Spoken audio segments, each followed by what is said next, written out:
Estamos en estos momentos en línea a Eduardo Sartelli. ¿Cómo te va, Eduardo? Buen día. ¿Qué tal, Hernán? ¿Cómo estás? Buen día. Bien, bien. Es según el ojo desde donde uno lo vea, ¿no? O sea, para mí, en algún punto, todos aquellos que venimos poniendo esto en discusión, me parece que tenemos que decir, bueno, a ver, basta de discusiones de tonga, bienvenido sea que tomen una agenda que hace muchos años nosotros venimos discutiendo, y que esto no nos hace menos comunicadores, ni mucho menos.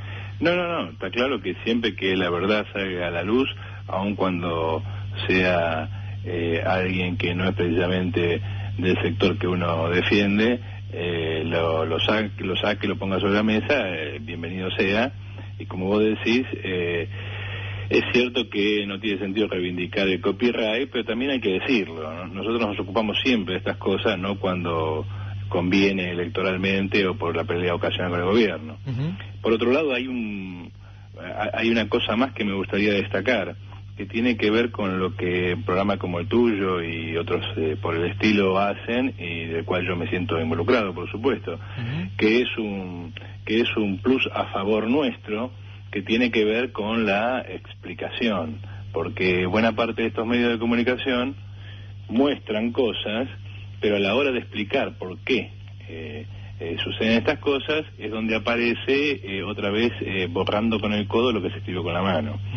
Si vos ves el programa de La Nata anoche, ¿cuál es la gran explicación al problema del hambre de Argentina? El egoísmo humano y la corrupción. Es decir, problema del orden de lo psicológico-moral. Por ahí Caparrós ensayó un planteo un poco más genérico en relación al capitalismo, pero como siempre Caparrós a mitad de camino, digamos. Bueno, a ver, lo cierto es que buena parte de lo que en la última semana se puso en discusión tiene que ver con la presentación de un libro de Martín Caparrós, que lo ha llevado a contactarse con situaciones muy críticas del hambre en el mundo, y que producto de que algunos comunicadores han trabajado con él durante muchísimo tiempo, le han dado un espacio importante a la descripción, no solo de los puntos de contacto del hambre en la Argentina, sino también a nivel mundial, digo, y esto pone en relevancia este segundo tema que nosotros venimos describiendo, ¿no? Sí, claro, pero incluso en relación a Caparrós, que es un tipo bastante más astuto que la media del periodismo argentino, de los grandes medios, y que tiene, digamos, una posición bastante más a la izquierda que esa media, siempre ese tipo de libros que describen sin explicar,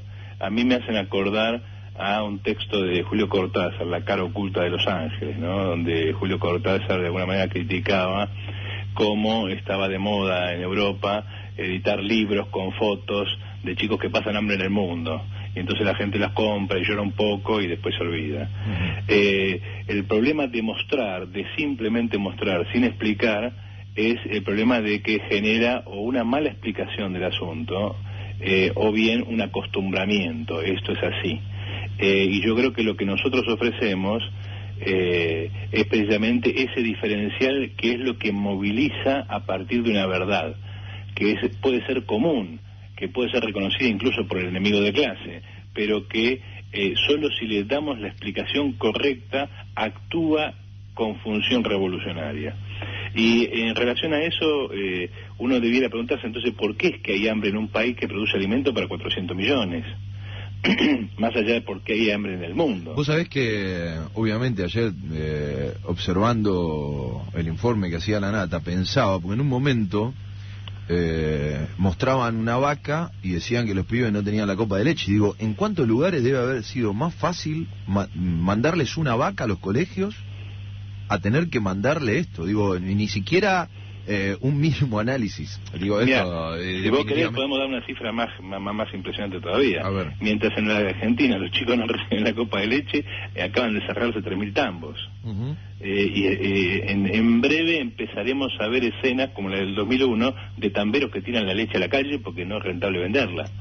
¿Entendés? Entonces, hay un punto en el cual esto requiere una explicación, incluso una explicación que pueda conectarlo con otro tipo de casos. Bueno, ¿por qué van los chicos al colegio a comer?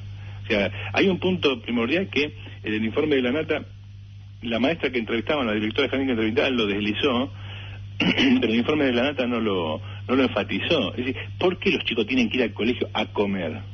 Lo lógico sería que comieran en su casa, y en todo caso en el colegio le dan un refrigerio, porque como la jornada es larga, algo tienen que comer, qué sé yo. Pero lo que se pasa por delante de nuestras narices, y que ya nos tiene acostumbrados, es que hay 1/3 de la población argentina, 1/3 de la población argentina, que tiene que concurrir a la escuela para poder comer. Dicho de otra manera, que la escuela no es para 1/3, 1 de cada 3 argentinitos, un lugar donde prioritariamente se aprende algo, sino un lugar donde se sobrevive. Por eso es tan dramático que falte comida en los colegios, porque falta comida en los colegios y los chicos se mueren de hambre.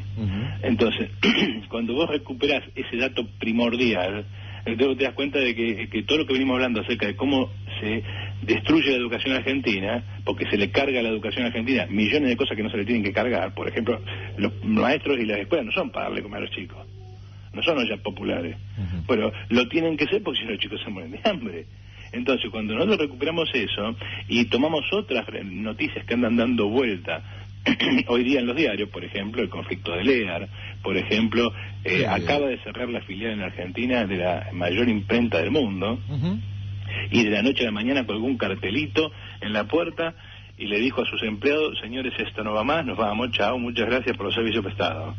Y dejaron en la calle, creo, algo así como 800 familias. ¿Qué une una cosa con la otra? Y algo muy sencillo: la descomposición de un capitalismo como el argentino, que mientras tuvo una serie de recursos, que ya hemos explicado muchas veces dónde vienen, de la producción agraria, dio la impresión de que podía desarrollarse, de que podía construir un capitalismo industrial, y que en realidad lo que hizo fue ocultar desocupados sobre la base de subsidios a empresas ineficientes. Y en la medida en que las condiciones cambian, el dólar se hace escaso y la soja baja de precio, no hay forma de sostener esa pseudoindustria, y esas industrias empiezan a desplomarse. Y lo que vemos es que volvemos a una situación en la cual lo normal para 1/3 o casi la mitad de la población argentina es la falta de trabajo, el grave problema laboral y todo lo que viene detrás de eso, la inseguridad alimentaria, etcétera, etcétera, etcétera. Entonces, cuando vemos tantos chicos en la escuela, lo que van a comer, lo que vemos es precisamente esto: cómo las relaciones capitalistas en la Argentina, no solo, como decíamos en la última charla de la semana pasada, ya no enseñan, sino que además ya no dan de comer. Bueno, por lo tanto, lo que estamos observando es precisamente eso: un sistema social agotado, un sistema social que no enseña, que no da de comer, y que ha condenado a 1/3, 1 de cada 3 argentinos, a vivir pura y exclusivamente de lo que depare el día. Cuando nosotros decíamos en el 2001 que el movimiento obrero desocupado, la clase obrera desocupada, formaba parte de un sector de la clase obrera argentina que había cobrado una notoriedad importante porque había alcanzado una magnitud muy grande en la Argentina, o sea, 1 de cada 3 argentinos forma parte de la población sobrante, es decir, aquellos que no tienen otro lugar que el de funcionar como desocupados o vivir de la caridad. Muchos decían, bueno, con el modelo de industrialización hemos salido de eso y ahora esos son obreros ocupados, empleados productivos. Y lo que nosotros decíamos es, no, todo eso es ficticio. Y en cuanto baje el precio de la soja, en cuanto el peso de los subsidios, en cuanto el problema del dólar, la deuda, vuelvan a hacerse presente en la Argentina, nos vamos a dar cuenta que en la Argentina no cambió nada. Y cuando ahora vemos estas imágenes que vemos por televisión, alguien me dice, bueno, pero esto todavía no es el 2001. Bueno, sí, esto todavía no es el 2001.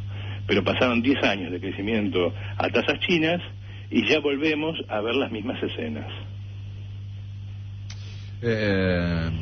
Lamentablemente, digo, uno puede discutir muchísimas cosas.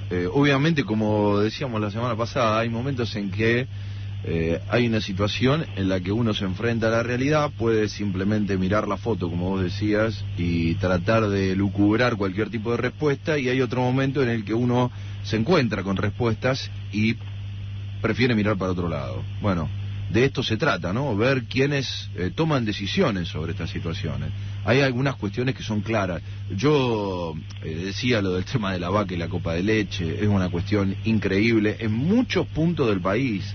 Pensaba que una de las situaciones críticas que mostraban era en La Ferrer, donde no comían frutas y verduras, y que a muy pocos minutos de ahí está el mercado central, que arroja toneladas de comida que se pudren porque no se venden.